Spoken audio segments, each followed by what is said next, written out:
Uncut and extended versions of my videos, go to patreon.com/traplawross. Also, you can now watch my new drops on Spotify, so go search me there. Here's the video. Philadelphia. It's home to some of the most treacherous streets in America. Beneath the surface of this sprawling historic city lies some dark secrets. Lurking on every corner and alleyway is a darkness that's hard to describe. Walking the pavements of Philly, you need to look over your shoulder and keep a hand in your pocket, because walking these streets, amongst you lurks an evil energy that's hard to describe, but easy to feel in the pit of your stomach.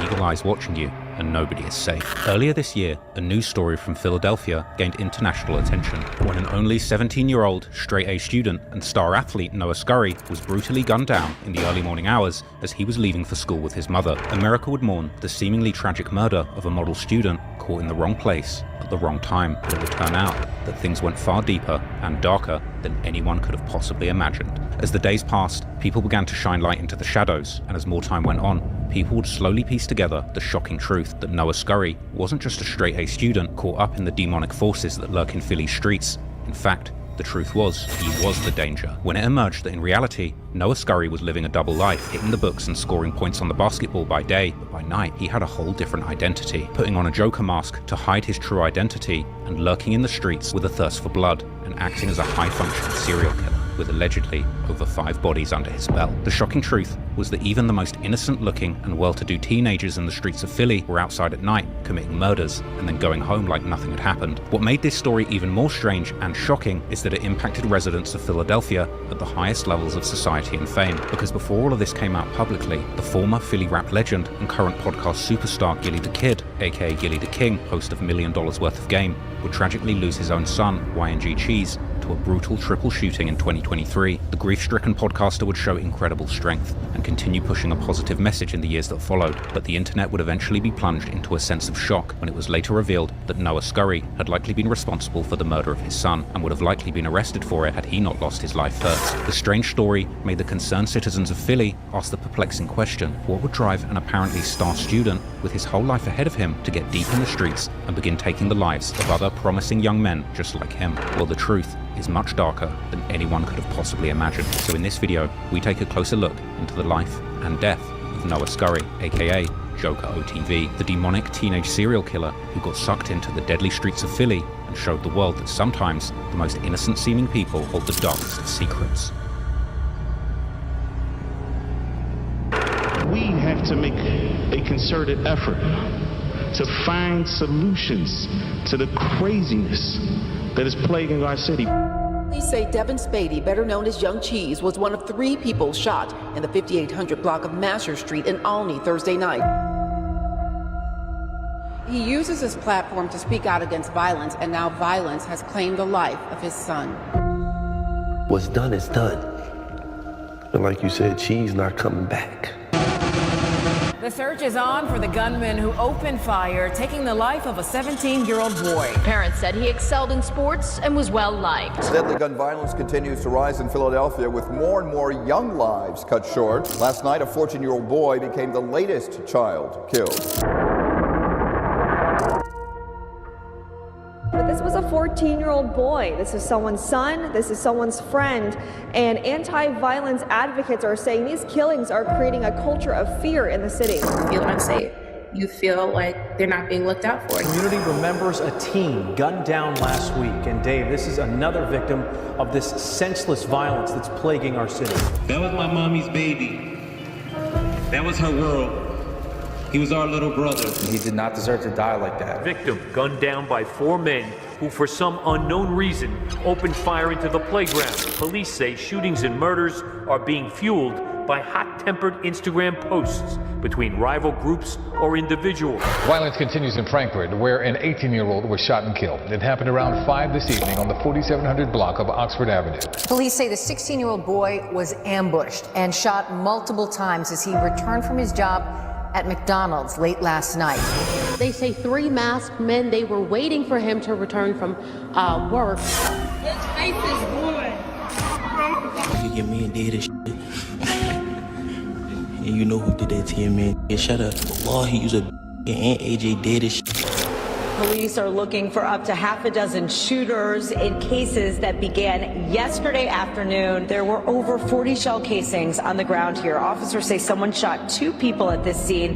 One of them did die. The other is listed in critical condition this morning. 66-year-old man is dead, and 3 teens are hurt following a shooting last night in Frankfurt. 17-year-old is dead, the apparent target in this, and 4 other people were shot. 2 more teens and 2 women. This is an absolute outrage. It will be solved.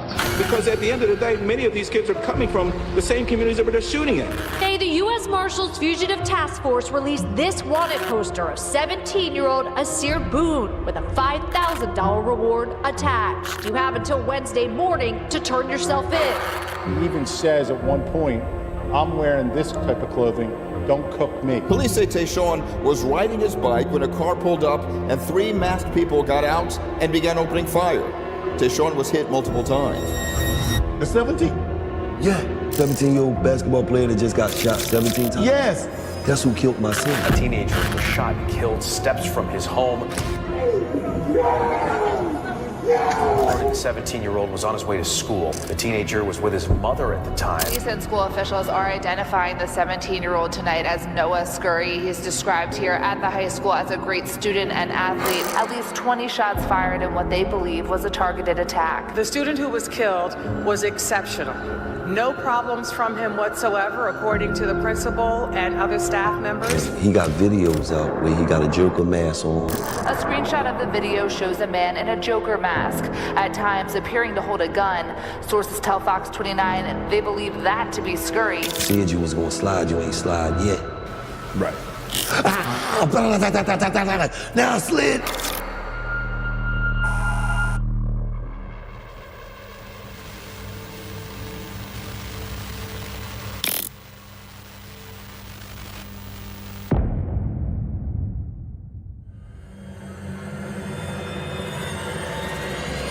The city of Philadelphia has a long and dark history of violence, and in many cases this brand of brutality comes courtesy of the city's many historic gangs. Whether we're talking about the Italian mafia of the old days or the modern street gangs, Philly has been a treacherous place from the very start, and a big reason for the city's cutthroat mentality is its crushing poverty, as Philly has for a long time been the poorest big city in America. This poverty particularly affects Philly's Black and Latino communities, whose poverty rates are about double compared to the white residents, despite them making up a clear majority of the population. This is also reflected in the city's significant residential segregation, the poor Black communities of Philly being amongst the most segregated in the entire of America, with only Chicago having an even higher rate when it comes to America's big cities. And of course, when there's such significant pockets of poverty, serious crime will usually follow, with gun violence in Philly being heavily concentrated amongst the poorest communities. Growing up in these active war zones can leave the youth there scarred with deep and long-lasting mental health issues. Some may turn to desperate measures to escape the surroundings, while others end up getting sucked into the violence themselves, a survival mechanism in a kill or be killed environment. This leads to some youths getting consumed by the idea of revenge, while others may even get addicted to the violence itself and actually find pleasure and release in participating in the killing. This is the environment where Noah Scurry was born on May the 30th, 2007, his birth eerily coinciding with the filming of the movie The Dark Knight, the second installment of director Christopher Nolan's Batman trilogy, which would introduce the late actor Heath Ledger's critically acclaimed performance as the Joker. This new, much more dark and twisted rendition of the legendary Batman villain would later become Noah's alter ego in the streets of Philly. Not much is known about Noah's early life, but based on what we do know, he appeared to have a relatively happy childhood. Noah's loving parents, Megan and Ron, did their best to provide for their young son. They would work hard to keep him fed and well clothed as a child. Always dripping in the latest Ralph Lauren,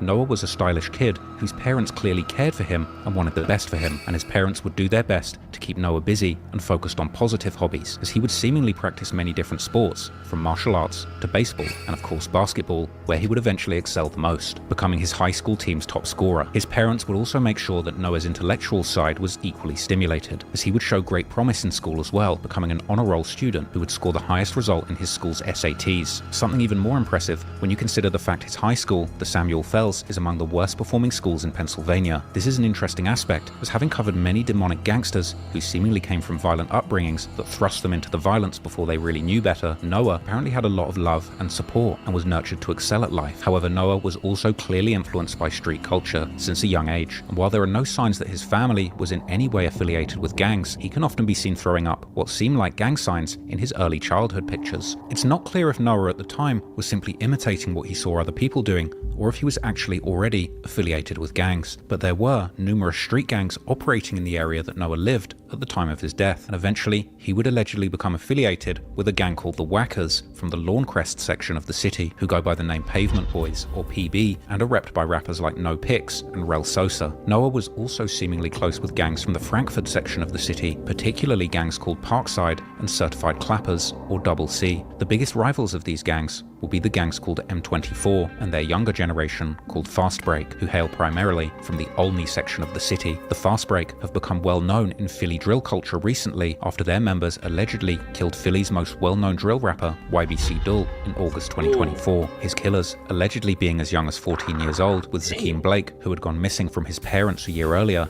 and 16-year-old Aiden Waters, who was also a former talented track and field runner, although he never featured on the cover of the ESPN magazine, as some pages would falsely report based on a custom cover likely made by his parents. Nor was he the national champion on the 1500 meters in 2015, although he did come up third place. With all this just going to show you that being a promising athlete isn't quite enough to stop a young man being sucked into the violent life of the Philly streets. But anyway, growing up in an active war zone, Noah Scurry would be no stranger to gun violence growing up. In 2016, when Noah was only 9 years old, his cousin would be gunned down in the Mayfair neighborhood, located only about 3 miles east from Noah's home, where he would ultimately end up losing his life. The search is on for the gunman who opened fire, taking the life of a 17-year-old boy. The triple shooting, which happened right across from a playground, also sent 2 other people to the hospital with critical injuries. That surveillance video captured the 3 victims hanging outside of this corner store behind me at Hawthorne and Barnett shortly before this shooting. It actually happened here down this alley, which does border Sterling Street.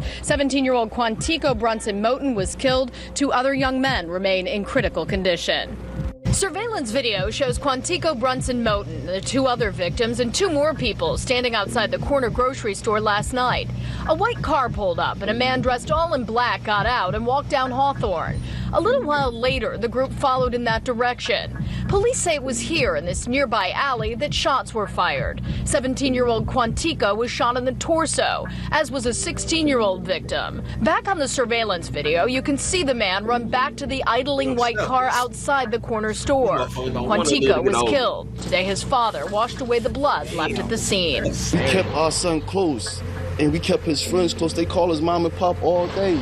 The store owner and friends identified this young man as Quantico. This is video of him inside the corner store just before the shooting that would claim his life. His parents said he excelled in sports and was well liked. He was silly all the time.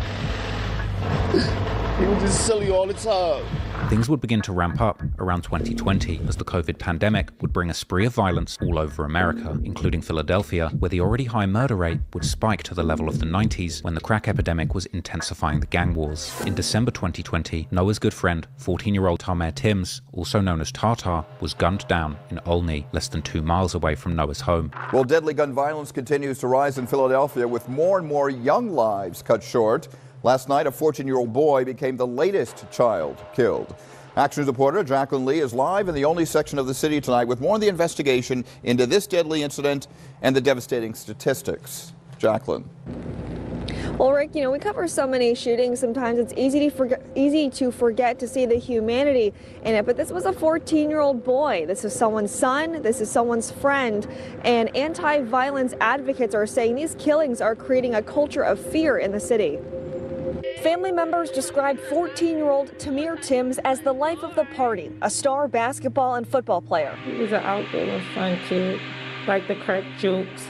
This was a regular kid, a regular 14-year-old child living his life. My son didn't deserve this. That's why his mom, Regina, and other family members are puzzled as to why he was shot in the chest and back on the 5900 block of North Masher Street Thursday night. He later died at Albert Einstein Medical Center. I see this every day. I see it every day. It never really clicked until it happened to me. Cried on, I ain't been asleep really yet. His brother says Timms was in the wrong place at the wrong time. I don't feel real. Sadly, many families are facing this reality. reality. The 6 ABC data journalism team found that shootings involving children are up 70% this year in Philadelphia. Like Noah, Tamer was a very talented basketball player who was also known by the nickname 32. And following his passing, Noah's father would post on his social media how Noah had changed his jersey number to 32 in Tamer's honor, promising to always play in his memory. But shockingly, Noah's father, Ron Scurry, would make a post revealing that Noah had actually lost 5 friends in less than a year, showing just how out of control the gun violence in Philly had gotten at this point and how much it was personally affecting Noah. But unfortunately, that wouldn't be the end of it, because only a few months later, he would lose yet another friend, with his father posting how his son had lost 6 friends to violence, and saying that he can see the hurt in his son's eyes. 16-year-old Kari Simmons, also known as Car or Ree, would be killed in a senseless triple shooting at a rec center in West Philadelphia that would also leave 2 15-year-olds injured. Now a community remembers a teen gunned down last week. And Dave, this is another victim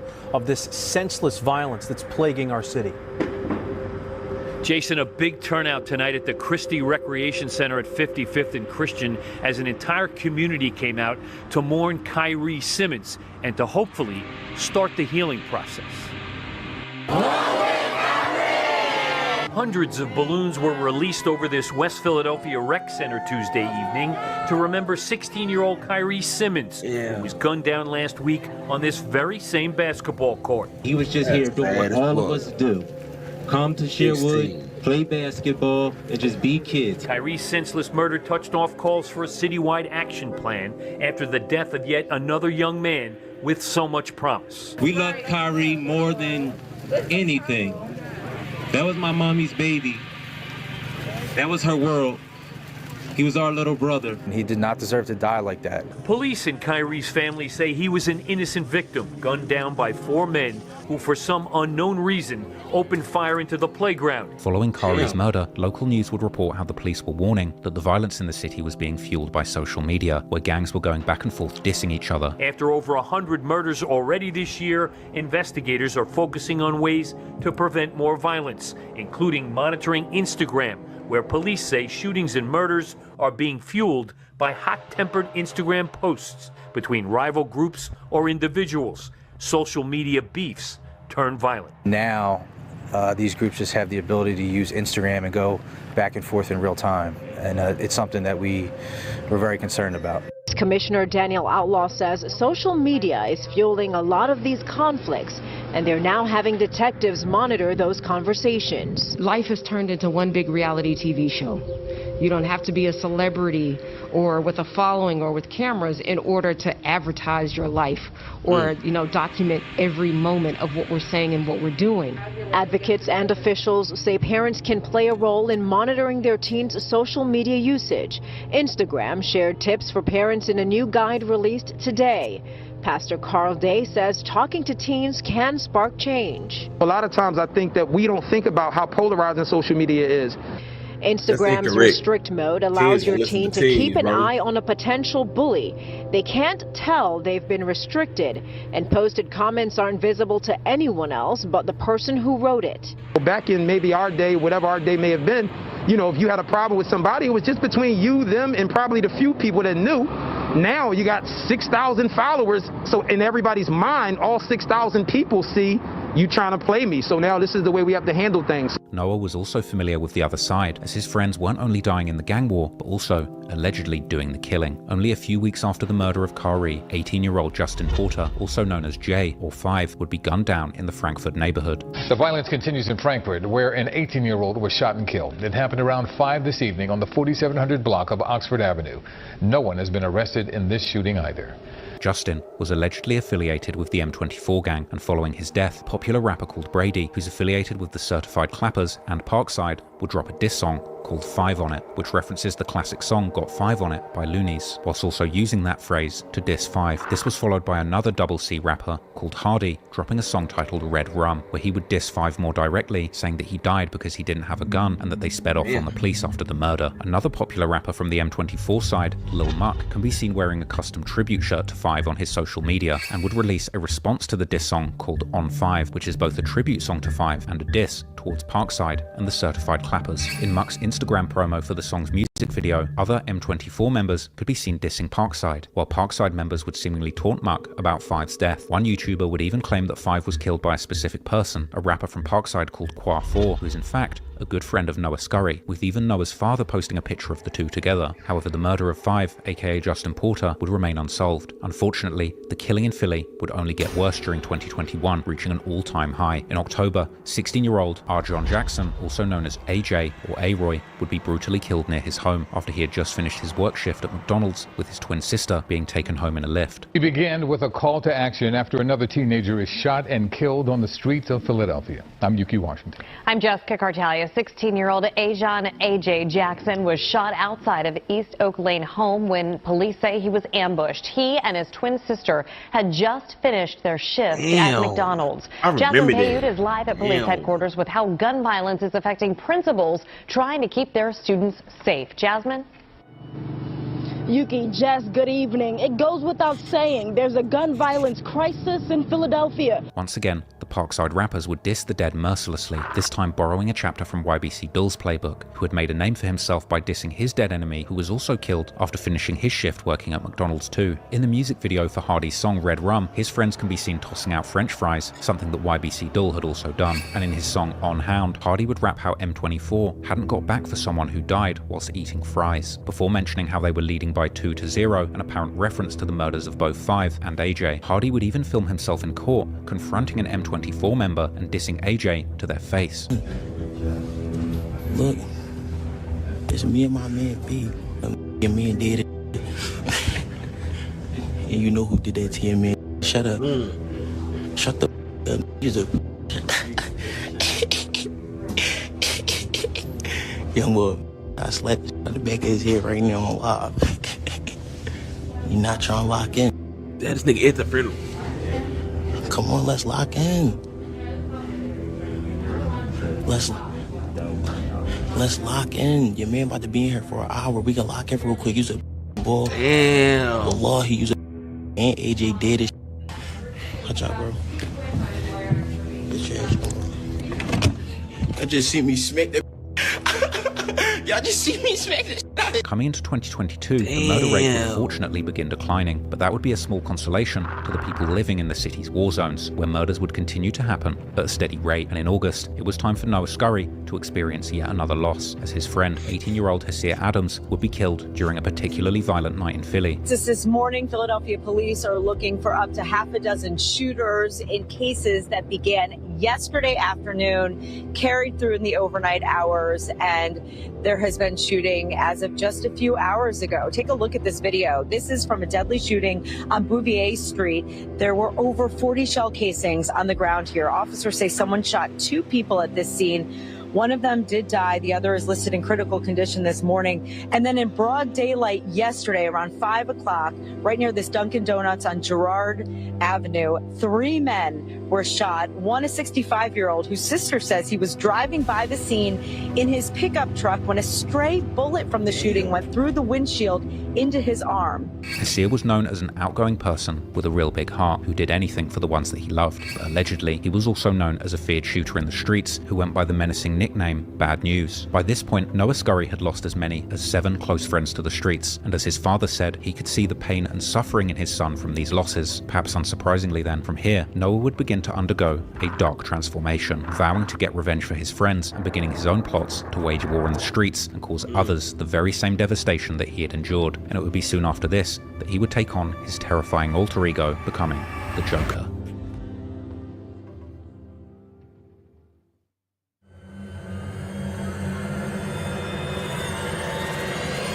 A black cloud lingered over Philadelphia, casting a dark shadow on the kids living there. Kids with lives, dreams, and their whole futures ahead of them would wake up and go to school not knowing if this would be their last day, and witnessing so many of your friends lose their young lives before they ever even started would turn even the cleanest of hearts cold. These murders ignited something dark in the minds of the youth of Philly. Kids, not even old enough to buy a beer, would be going through unbearable pain. What could their parents possibly even understand with what these kids were going through? Kids pushed to their limits, fragile minds that hadn't even developed yet, undergoing trauma, only only comparable to shell-shocked soldiers fresh out of a war zone. It's no surprise then that this sort of grief ended up consuming the youngsters like Noah Scurry, who in the name of survival or revenge felt the need to transform into something else, something terrifying, a new identity that would give them back control and save them from the danger by becoming the danger themselves. This is how the Joker persona was born. 2023 would end up being a pivotal year for Noah Scurry. In May, he would visit the Girard College, which provides college preparatory courses, likely meaning that Noah and his family were preparing for the next step on his educational journey, aiming to get him a scholarship to a university. However, later that month, there would be yet another mass shooting in the Frankfurt section, which would end up killing a 66-year-old man and injuring 3 teenagers. Police say someone shot 3 15-year-old boys on Mulberry Street in Frankfurt.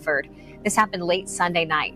They went to the hospital and are expected to be okay. Police also found a 66-year-old man dead at the scene. He had been shot in the head. As the local media would later report, one of these teenagers would allegedly turn out to be Noah Scurry himself. 2 days later, it would be Noah's 16th birthday, and his father would post a heartfelt message to him, where he wouldn't mention anything out of the ordinary, but he would allude to something dramatic just having taken place, mentioning how many adversities his son had faced. It's possible that this shooting that injured him personally was the final straw that broke Noah, because only a few months later, he would allegedly commit, perhaps, his first murder. On the 20th of July, 25-year-old Devin Spady was hanging out with his friends on the 5800 block of Masher Street in the Olney section of Philadelphia. Spady was better known in the streets of Philly by his rapper name, Young Cheese, or YNG Cheese, making up one half of the rap duo, Mac and Cheese, that he had formed with his brother Trey Mac. The duo had achieved a minor buzz in the Philly rap scene, which was further boosted by the fact that they were both sons of the podcast phenomenon Gilly the King, formerly known as Philly rap legend Gilly the Kid, now famous for running the highly popular podcast $1 Million Worth of Game, together with his cousin Wallow. But on this tragic night, Cheese and some friends were standing on the corner of West Nedrow Avenue and North Masher Street just before 8:30 p.m. when they would suddenly hear gunshots and begin running from the scene. Unfortunately, Cheese would be hit in the back, causing him to collapse on the street. He was later pronounced dead at the Einstein Medical Center, while 2 other victims would also suffer gunshot wounds but survive. This happened last night, just about 8:30, in the section of Olney, on the corner of Masher and Nedrow Street, I should say. Just before 8:30, several calls came in. Police arrived to find 2 victims about a block away suffering from gunshot wounds. Investigators tell us a 25-year-old man was shot in the back, rushed to Einstein Hospital, where he was later pronounced dead. The second victim, a 28-year-old man, found shot in the leg, as well as a 31-year-old man also shot in the leg. So 3 men, 3 victims here, and this is what Chief Inspector Scott Small had to say. Now we know the shooting took place at Masher and Nedrow. That's where we found 10 spent shell casings. So we know 10 shots were fired from a semi-automatic weapon. And that's where all 3 of these victims were struck. Police say Devin Spady, better known as Young Cheese, was one of 3 people shot in the 5800 block of Masher Street in Olney Thursday night. Shot in the back, the 25-year-old rapper was a rising star and the son of one of Philadelphia's biggest stars, Gilly the King. He uses his platform to speak out against violence, and now violence has claimed the life of his son.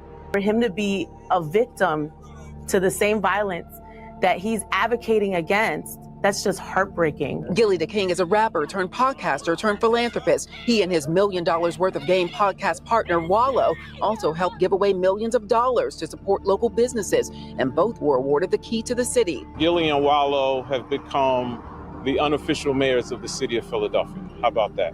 Right? They are the voice of the youth. Soon after, the news about Cheese's passing would reach the people close to him, and Wallow would post a heartfelt message to Cheese's father Gilly on Instagram, telling him how he was going to look after Gilly on behalf of Cheese. Later, on an episode of $1 Million Worth of Game, Wallow would actually open up about having to personally tell Gilly the tragic news of his son's passing. So one of the hardest things I ever had to do was tell Kels that Cheese ain't gonna be here no more. I said, Cheese got shot. No, I'm not thinking about it. I never forget I was in the bathroom. Gil knocked on the door. Like, yo, man, his head was down like, man, Cheese got. I said, what?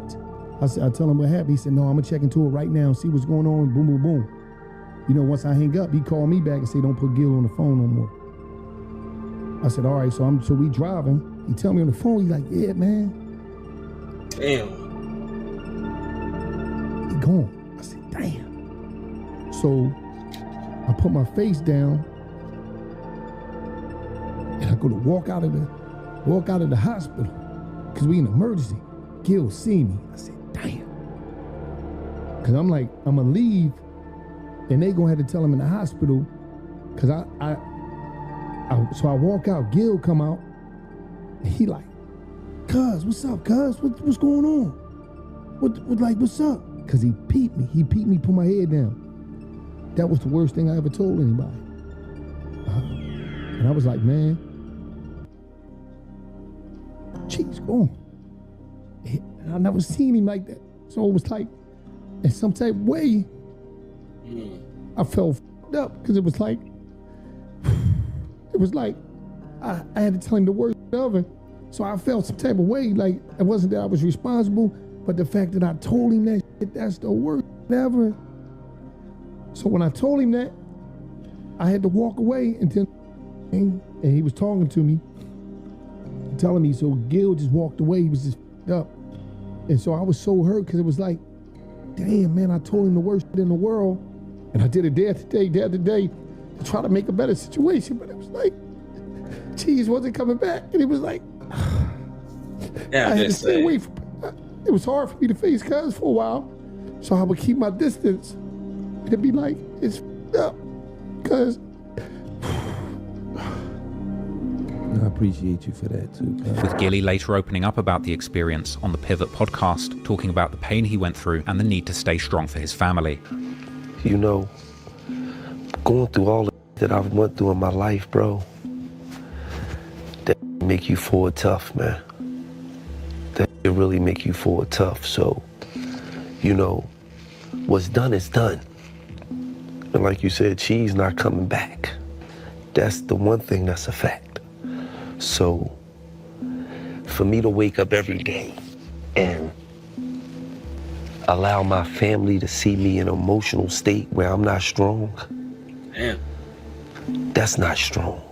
You know what I mean?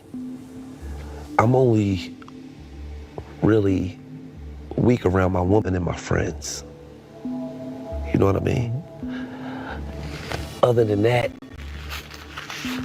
I gotta stay strong for my kids, man. The local news would cover Cheese's funeral, held less than a week after his death, and highlight the need to stop the violence plaguing the city of Philadelphia, and mentioning also how at this point there were no suspects in the case. Gilly DeKing laying his oldest son, Devin Spady, to rest on Monday. Spady, who rapped under the name Young Cheese, was killed in a shooting at the corner of Masher and Nedrow last Thursday night. Family friends say the loss hurts even more, knowing Gilly has long pushed people to choose a different path. He always promoted a positive image and always talked about putting the guns down. So it's unfortunately that his son had to meet his demise this way. Imam Tahir Wyatt made a point to address gun violence in his speech. He called on people at Monday's service to think before they act and to help those in need. All of us know somebody. All of us know people who are this far away from revenge, from an endless cycle. But we have to be the ones to step up and be courageous. Many family friends we spoke with believe losing a son to gun violence will motivate Gilly even more to stay active in his fight.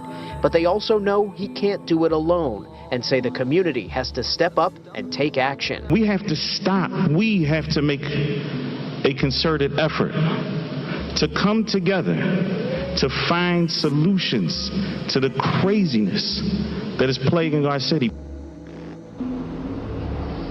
Gilly DeKing did not speak publicly at today's services. Philadelphia police say so far no arrests have been made in Spady's death and that this is an ongoing investigation. Unfortunately though, not everyone was so thoughtful regarding this tragic news. One of hip-hop's most controversial and offensive figures, Charleston White, would use the death of Cheese to clap back at Gilly, who had previously labeled him as a snitch, posting some truly vile and demonic messages where he would make fun of Gilly's grief and even accuse him of getting his son killed as a sacrifice to the Illuminati. Dead son, you talking about snitching. Pow! Shot your son in the head, boy, on a lie. Pow! Goddamn it, young Gilly been shot. I remember how you and Wallow were crying. You and Wallow were crying. Oh, my son. Oh, my son got killed. Oh, you were crying. Now you talking about snitching. You goddamn right I'm a law-abiding citizen. That's why your son unalive. Ain't nobody been, ain't been no get back. The who killed your boy still living, breathing, and coming, farting, sneezing, coughing, and going to bed and waking up living life. and you still in agony. Unless you made the sacrifice. Unless you did the sacrifice. You hear me? Unless you the one put the hit on your son so you and Wallow can get that $100 million. I ain't sacrificing my boy for no $100 million. I don't want that much money, no way. I don't want that much goddamn money. No way, Gilly and Wallow, where we gotta kill nephew and son. I don't know who idea was it for you to sacrifice your son. You should have sacrificed the and kept the boy. And kept the boy. You should have sacrificed the and kept your son, but because you want to be in an Illuminati. Some months later, in October 2023, Noah would make one of his first appearances under his Joker alter ego in the music video for his friend Qua 4, a song called Fallen Angels, a song dedicated to all of their friends killed in the Philly gang wars. Noah would be included in the video wearing his signature Joker mask and holding up a gun surrounded by other strap-toting Philly gangsters. But when Noah wasn't allegedly running around killing people in his Joker mask, he would still be keeping up appearances in school, where his basketball team would tell the fans that he was a player to watch out for and that he was going to have a big junior season. Unfortunately though, only a few months later, Noah would allegedly strike again in the streets. On the 4th of March, around 3:45 p.m, 17-year-old Damon Taylor, also known as Fat Dame, had just gotten out of school day at Imhotep Charter High School. He was waiting to get on a bus with about 15 other students at the intersection of Ogontz and Godfrey Avenues when two assailants would walk up to the bus stop and open fire. 5 people were hit with bullets, including 3 students who were standing outside at the bus stop, along with 2 older women who were sitting inside the bus. However, despite the high number of casualties, the attack appeared to be targeted towards Damon, who would be hit the worst. This was a gruesome hit, and his injuries would be brutal to say the least. A video would later be posted online showing panicked students at the scene, with one girl being heard saying, "His face is gone," when referring to Damon's injuries. His face is gone.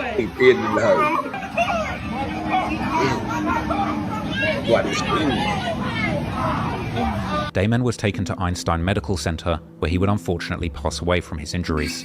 Good evening. It's Monday night. We begin with breaking news here tonight. Chopper 6 over the scene now of a deadly shooting that unfolded this afternoon on board a SEPTA bus. It happened just before 4 o'clock today. That bus coming to a stop right there at 16th and Limekiln in Ogontz.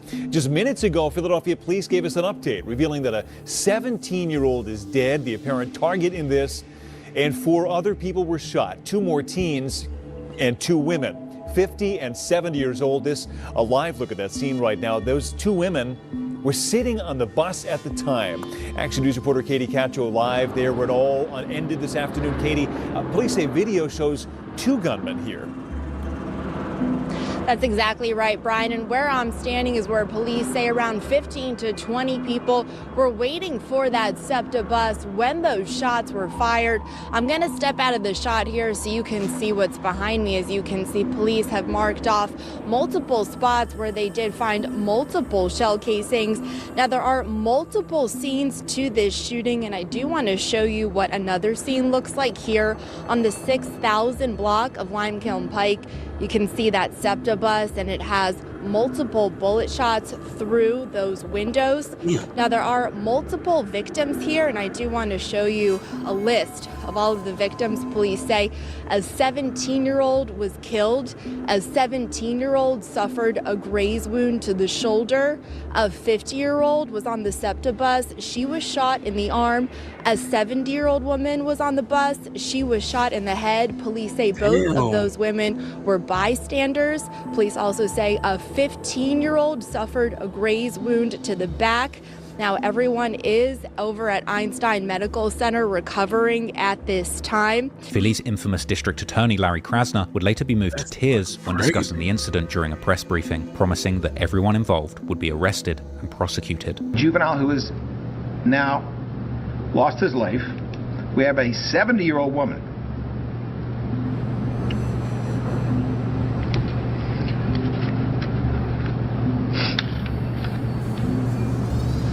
Excuse me.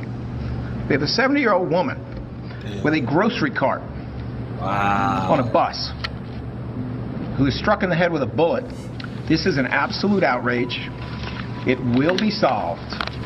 Those responsible will be vigorously prosecuted. Despite Krasner's promises, this murder remains unsolved to this day, but meanwhile, people close to Damon seemingly had their suspicions, as Damon, aka Fat Dame, was allegedly associated with the Fast Break gang, who were known to beef with Noah's Whackers gang, aka the Pavement Boys. And only 2 days after Fat Dame's murder, there would be another mass shooting, this time at a bus stop located near the Northeast High School, which on the other hand is located about 2 miles away from Noah's Samuel Fells High School and partly serviced by the same bus lines. At around 3 p.m, students were waiting to get on a bus near the intersection of Rising Sun and Cotman Avenues, when 3 masked assailants who had been waiting nearby in a blue Hyundai Sonata would step out and open fire, hitting 8 teens and wounding one of them critically, while a 4th suspect, a getaway driver, would wait in the car.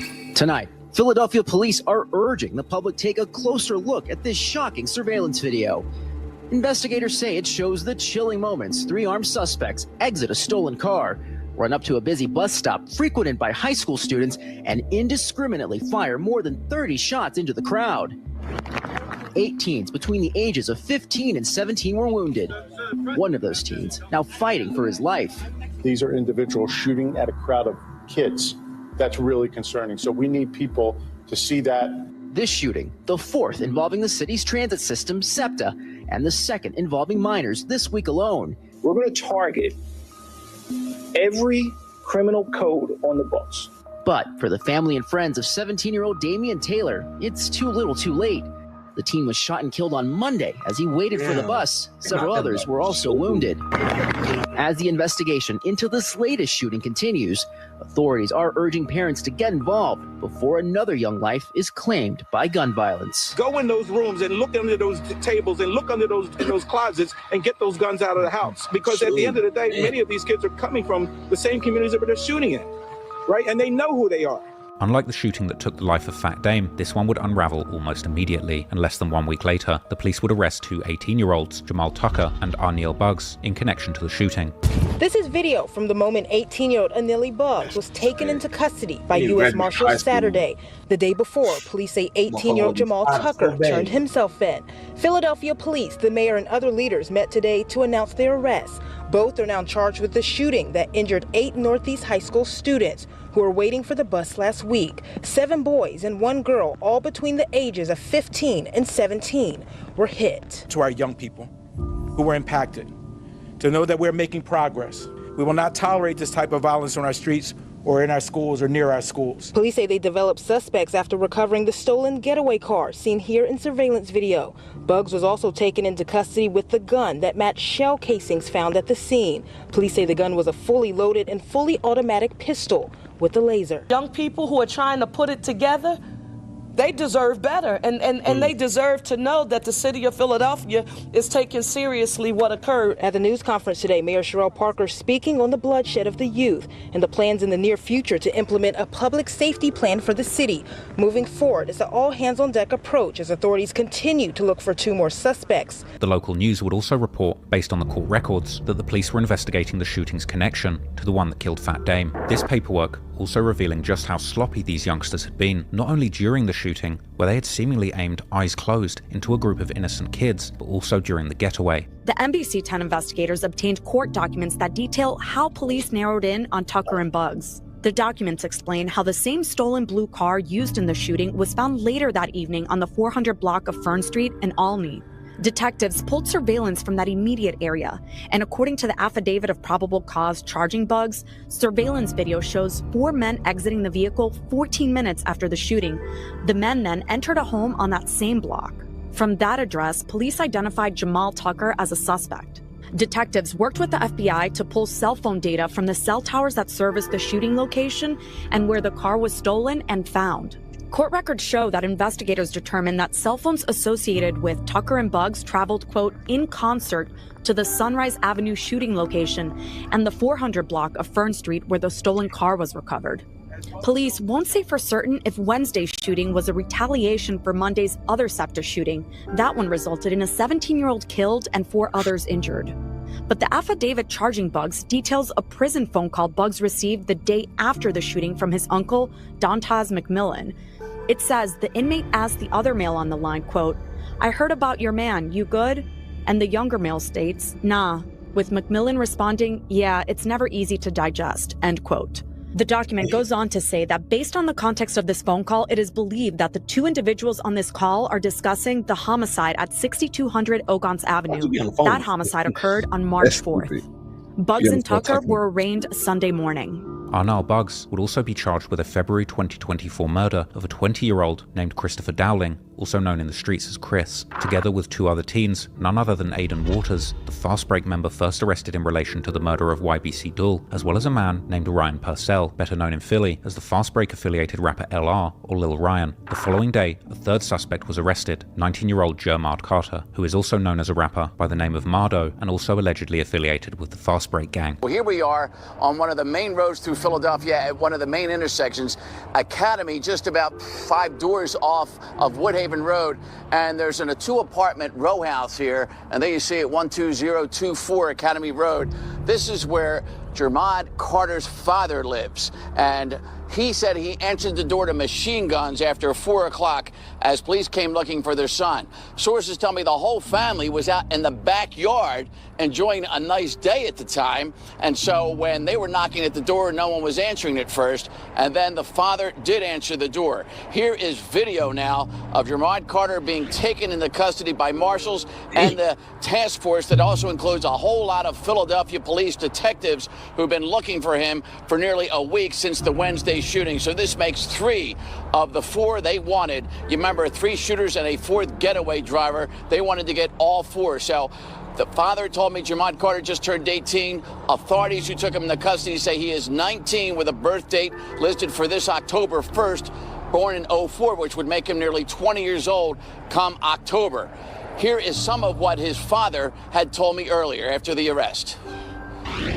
What can you tell me happened with your son? I don't know. I just came to the door and to machine guns. You came to the door and they had machine guns in your face? What did they say to you? They just brought me outside. The 4th suspect, 17-year-old Asir Boone, would also be identified after he failed to turn himself in, with the Philly police offering a $5,000 reward for information leading to his arrest. First, armed, dangerous, and on the run. U.S. Marshals release a photo and the name of the 4th and final suspect in last week's SEPTA bus stop shooting. 3 suspects are now in custody, and tonight U.S. Marshals are searching for the final suspect. There is now an all-out search for Asir Boone. This afternoon, the U.S. Marshals Service released this photo of the 17-year-old. They say he frequents Olney, but his last known address is in Germantown. Agents are also offering a $5,000 reward for information leading to his capture. If you come across Boone, do not approach him because he is considered armed and dangerous. And about a week later, he would also be found hiding in the city of Alexandria, Virginia, near Washington, D.C. 20 minutes of nonstop news begins with breaking news. Another suspect captured. These are new pictures of the U.S. Marshals taking that suspect into custody. He's the 4th teenager arrested for the shooting that injured 8 students at a SEPTA bus stop. Authorities say the U.S. Marshals, they say that they gave this teen's family multiple days in advance to turn himself in. And when that didn't happen and they missed the deadline, authorities say they amped up the pressure. That ultimately led to this arrest today. The boy's name is Asir Boone, 17 years old. The U.S. Marshals took these pictures of his arrest today in Alexandria, Virginia. There was a warrant out for him that included attempted murder. Boone is the 4th and final suspect wanted in connection to the March 6 shooting of 8 Northeast High School students. Police say were waiting for the bus at Cottman and Rising Sun Avenue. The police weren't done. They would also arrest a 5th suspect, 15-year-old Jeremiah Jefferson, who they claimed helped the 4 main assailants carry out the mass shooting. Police made a 5th arrest in that mass shooting at a SEPTA station that injured 8 Northeast High School students in Burhall. Police say the 15-year-old suspect helped point out the victims to the gunman. Meanwhile, authorities say the suspects may be linked to even more crimes in the city. And the communication went back and forth. He even says at one point, I'm wearing this type of clothing, don't cook me.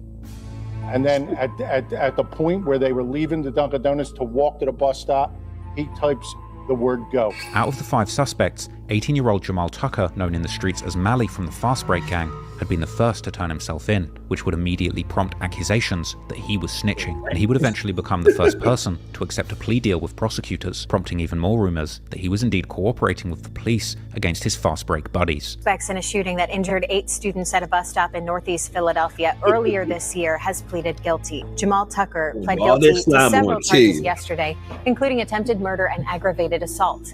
He's one of 5 people charged in that shooting you might remember happened back in March. 8 students from Northeast High School were shot at the intersection of Cotman and Rising Sun Avenues. A judge will sentence Tucker in October. But meanwhile, already a few months after the shooting that killed Fat Dame, there would be yet another young victim whose murder has been connected to Noah in many online rumors. In May, a 16-year-old, Tayshawn Williams, also known as Tay, was gunned down by 3 masked assailants who pulled up on him in a car when he was riding his bike near his home in the West Poplar neighborhood. A grieving mother is pleading for the public's help finding her 16-year-old son's killer. It was last May when someone shot and killed Tayshawn Williams in Philadelphia's West Poplar neighborhood. Rick Williams has details in tonight's Crime Fighters Report. Tyra Williams needs a lung transplant. She relied on her 16-year-old son, Tayshawn, for his support and help around the house. Mom, I gotta go to school. I gotta do this. I gotta do that. You know, he was such a blessing to me. On Saturday, May 25th, Tyra sent Tayshawn on an errand for her. I sent him to the store for me to get some water, and he came back. That night, he said he was going out. He left out. It was like 8-something. He went around the corner to go where he usually be at, around the corner with his friends. Next thing you know, I get a call. At 8:38 p.m., police were called for reports of a person with a gun along the 1200 block of Fairmount Avenue in Philadelphia's West Poplar neighborhood. Police say Tayshawn was riding his bike when a car pulled up and 3 masked people got out and began opening fire. Tayshawn was hit multiple times. He was taken to the hospital where he died a few hours later. The area where Tay lived is known for the Richard Allen Homes, a public housing project, with the gang hailing from the area also going by Richard Allen or RA. While there's also numerous smaller sets in this area that go by names like 103, YSF, or Gunner Gang, RA has been known to have a beef with a gang called Zoo Gang, whose members also rep a set known as Omerta that hail from the Strawberry Mansion section. Omerta and Zoo Gang members have been hit with several federal indictments in recent years regarding numerous major robberies and other crimes, including a heist where the assailants stole hundreds of thousands of dimes from a trailer that was waiting to transport the money to Florida. Thousands of dimes scattered and shimmering in a parking lot of Philadelphia Mills Mall.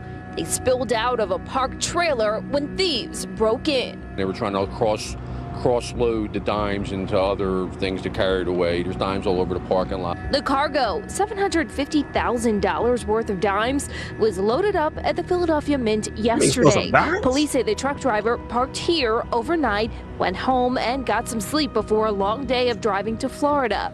But when he returned in the morning, he found someone had broken into the trailer using bolt cutters and stolen hundreds of thousands of dimes. These indictments have broken down how the Omerta and Zoo gangs work together to commit these crimes, but also mentioning that these gangs had connections with other gangs in Philadelphia, with one of these allegedly being Noah's gang, the Whackers, aka Pavement Boys, as Noah would eventually drop a song under his Joker alias, together with another rapper called Drench Season, who's allegedly affiliated with Zoo Gang. Because of this connection between Zoo Gang and Noah's gang, and because of Tay's apparent connection to Fast Break, affiliated with members like Fat Dame, Noah has seemingly been connected to the murder of Tay in many online rumors, although others have denied this, and there's seemingly very little actual evidence to tie him to the murder. This would become somewhat of a pattern with regards to Noah's supposed victims, as there have been many bodies that people have tried to put on him with little to no evidence, such as 2 other teens that would be killed already in the following month of June. Unsubstantiated sources, he is linked to the death of Izzy Stanley and the 18-year-old Tin Melly, who both died in June of 2024, a week apart.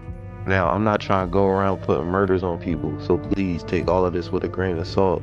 However, at least in the case of Izzy Stanley, a 17-year-old girl who was killed when a shootout started at a party in Fairmount Park, one arrest has seemingly been made, but there's still seemingly nothing tying Noah to this incident. In May 2024, Noah would make another appearance in the music video for Qua 4's song Drill After Drill, but this time he would appear without his Joker mask, simply wearing a black COVID mask to hide his identity, all while toting a gun and flexing big stacks of cash. Interestingly, around the time of the video's release, Noah's father would also post several photos taken at the video shoot to his social media that showed Noah throwing up gang signs. By this point, Noah was truly living a double life, allegedly masking up and killing people by night, but continuing to excel in school and sports by day. On the 10th of December 2024, Noah was selected as his high school team's best player in their game against Plymouth Whitemarsh High School. He was all over the team's social media at this time, clearly delivering good results on the court for his team. But about a month later, when Noah's high school was playing against one of their main rivals, the Imhotep Charter High School, Noah was reportedly not participating, which would explain why his team would take a major loss. Moreover, only friends and family were allowed to attend the game, which was rumored to have been the result of a rough encounter between these two teams at an earlier summer league game, where players from the Imhotep team had attempted to attack Noah due to knowing about his alleged involvement in the murder of Fat Dame, who had been a very loved student at that school. Part of the reason could have also been the fact that before this game, Noah had posted one of the first snippets of music to his Instagram, a song that included several disses towards Fat Dame, like Noah referencing the infamous video from the aftermath of the murder, where a girl can be saying how his face is gone. He would also make reference to the murder of Chris, aka Christopher Dowling, who was allegedly killed by Fastbreak members, saying how his ops can't talk about Chris without mentioning how Fat Dame's soul left his body. Then, on the 13th of January, Noah would release his first full song and music video under his rap alias Joker OTV, the chilling song Swing My Door. The music video starts with the rapper Drench Season opening a fridge full of guns and handing one to Noah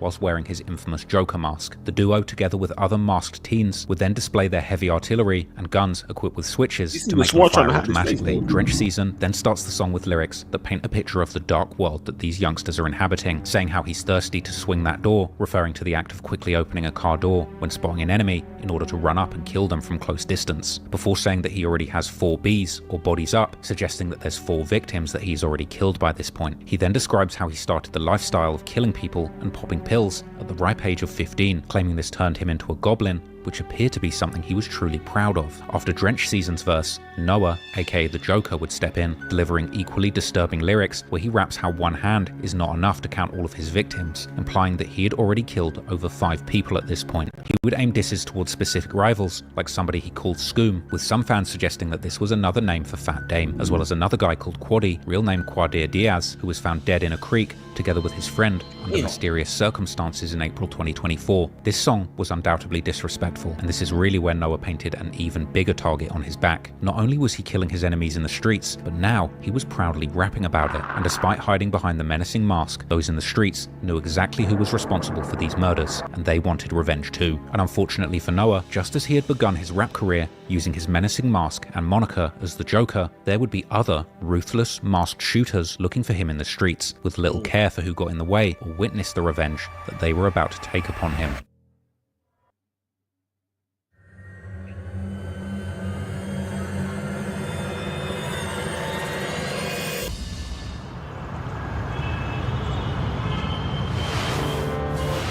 For joining us.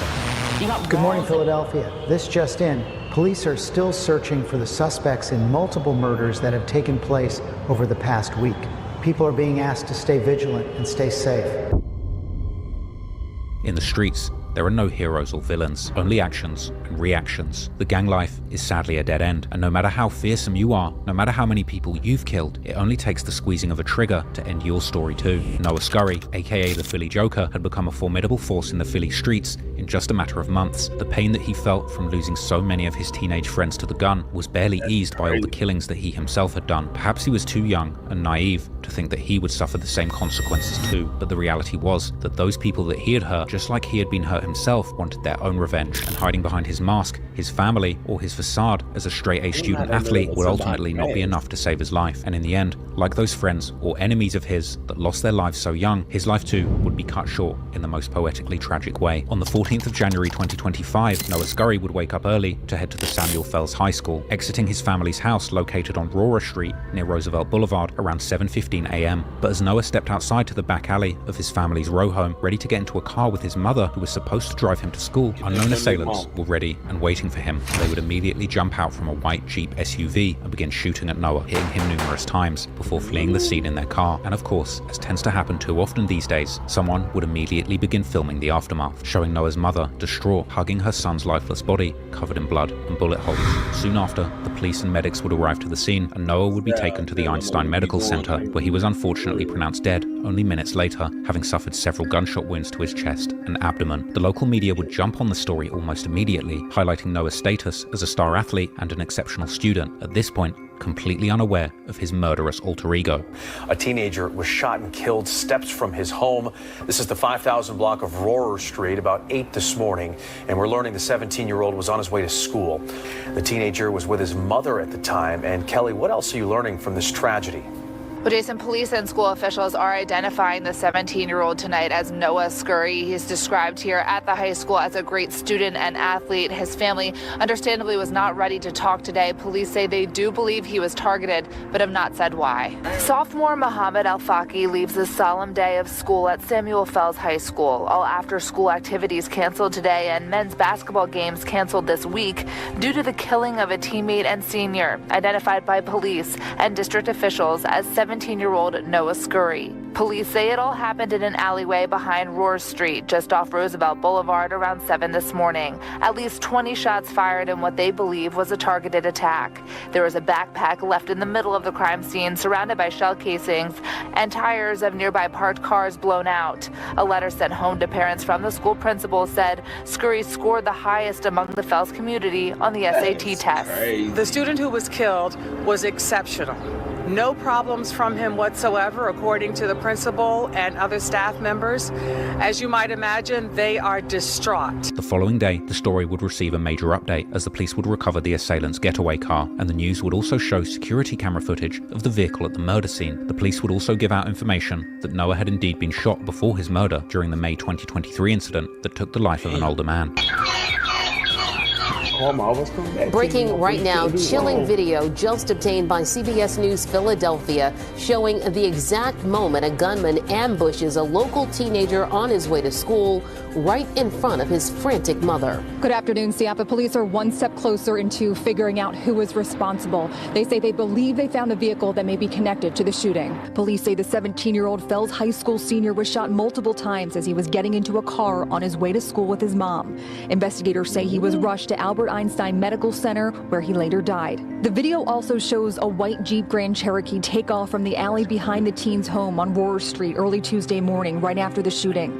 Police say they located the Jeep that matches a description of the car they were looking for in Northeast Philadelphia. Chopper 3 captured it in a police impound lot. And now CBS News Philadelphia has learned that Scurry has been shot before. Sources tell us back in May of 2023, he was one of 3 15-year-olds shot on Mulberry Street in Frankfurt. A 66-year-old was killed. That crime is unsolved. At this point, Noah's murder seemed completely incomprehensible to most. After all, if star athletes and students like Noah can become the victims of gun violence, then nobody is safe. But meanwhile, the undefeated online detectives were uncovering the dark side of Noah's past. First, posts connecting him to the Joker OTV alias would appear already on the day of his murder. Some of these would even show old clips of Noah beating up his enemies. And soon, the mainstream media too would be forced to change the narrative, backtracking on the angle they'd taken in earlier reporting to cover this new, shocking twist in the story. New tonight, law enforcement sources confirm there was a rap video uploaded to social media the day before 17-year-old Noah Scurry was shot to death behind his home in front of his mother, who was getting ready to take him to Samuel Fells High School. A screenshot of the video shows a man in a Joker mask, at times appearing to hold a gun. Sources tell Fox 29 they believe that to be Scurry.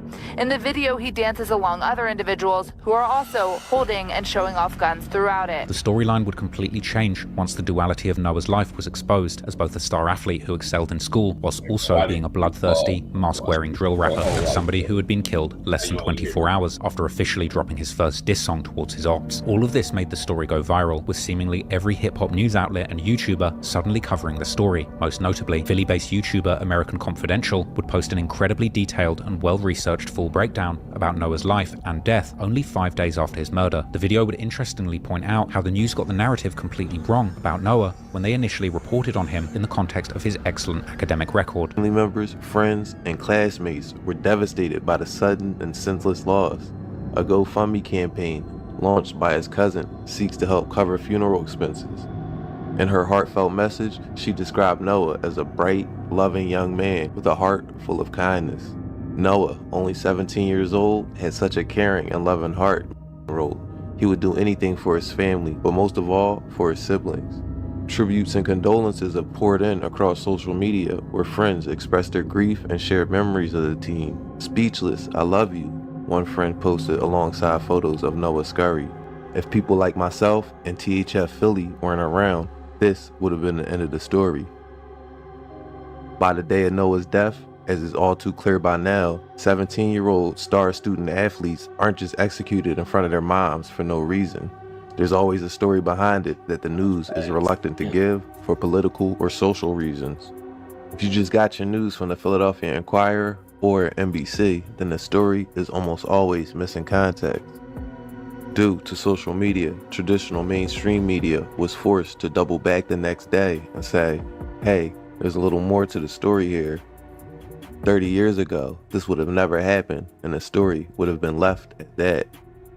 There was no Instagram to correct the news or YouTube for people like me to make a story with a little more context. At this point, the story would get even crazier as YouTubers and other online sleuths had begun to tie real-life murder cases to Noah, most notably Fat Dame's murder, which made a lot of sense given how much Noah had dissed him in his music, but also Gilly the King's son, YNG Cheese. This rumor being sparked particularly by Gilly's alleged nephew, who had posted a childhood picture of Cheese not long after Noah's murder, together with a caption saying that Cheese could finally rest in peace now that his killer was also dead. Shockingly, this rumor would seemingly be confirmed later on when Gilly himself would admit that this was who killed his son in an interview where Shannon Sharp, completely unaware, had brought up the tragedy of this supposed model student's sudden murder, and Gilly would later also reveal that the police had actually told him that Noah SCURRY had been one of the suspects in Cheese's murder investigation all along. I just read about the 17-year-old basketball player, straight A student. Am I wrong, Gilly? Used to be like the athletes, they got protected. Right. Nobody touched him. Hey, he good now. He gonna be what we, they're gonna be talking about the block. He from the block, he got out. They protected those guys. What happened? That's who killed my son. The 17? Yeah, the 17-year-old basketball player that just got shot 17 times. Yes. That's who killed my son. 17 times? Really? It wasn't for my son. Them blocks is beefing. They going through it. My son just so happened to pull up out there 5 minutes. They come to shoot the block up. My son's not from that block. He don't, you feel what I'm saying? Yeah. He just so happened to be in the wrong place at the wrong time. These kids is influenced by all the wrong things. Right. To shit that don't matter. To shit that once upon a time when I was growing up in the ghetto, I was influenced by. I told you when I was young, we glamorized the person that was getting money, the hustler. That's why rap names was like Gotti. Rap games, there was always somebody that was getting some money. Now, they don't care about no money or nothing. They'll kill you about an Instagram post. Right. You said you was gonna slide, you ain't slide yet. Right. Now I slid.